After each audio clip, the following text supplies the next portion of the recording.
Hey YouTube, this is just a quick install video for the dual radiator fans on the Discovery 1 and Range Rover Classic. So first off, you have to mount the fans to the shroud. Use the bolts and lock nuts provided. Then install the bypass flaps. These guys. So you just pop them in. These go on the bottom, and this is the top. You can do a little cable management, and then it's ready to go in. So the way it works is the bottom slots into the bottom of the radiator where the plastic shroud normally slots in. I'm talking about these slots right here. There's two of them. Right, so the fans go in like this.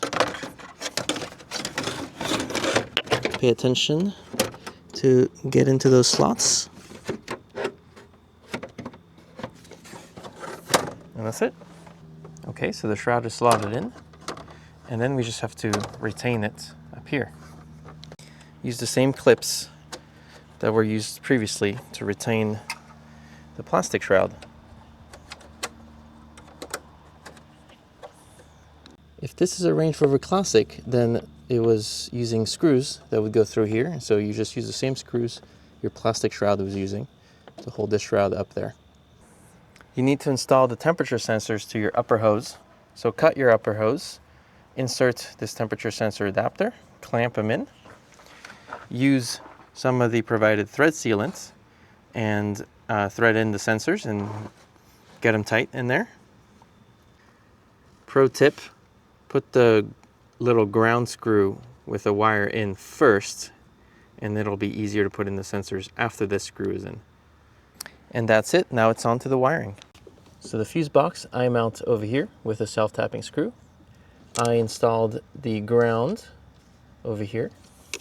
I ran the positive to the battery right there. The fan connectors are also run here, and then you just connect them there, right, like that. That only leaves 3 more wires. There should be a loom in here that has a green, a blue, and the pink wire. So what I did is the green and blue, they get a female spade crimped onto them. Connect the green to your 170 temperature switch, and connect the blue to your 190 temperature switch. These wires are ground triggers, so the sensors need to be grounded. To ground the sensors, you need to run a little black wire with a little ring terminal from this screw to any ground source. In my case, I just grounded it to the engine right here using a little nut and bolt.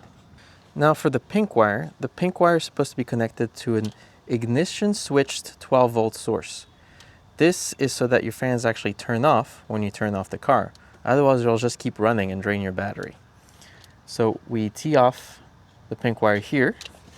I poked it through that grommet and into the cab. Our pink wire comes out from here. And the pink wire goes to a fuse or a fuse tap, which I've configured here. And I found a fuse that was on only when the car is on. So in my case, that 5 amp fuse was ignition switched, but make sure you check your vehicle with the multimeter. And there you go, install complete, and now you just have to enjoy the lower temperatures.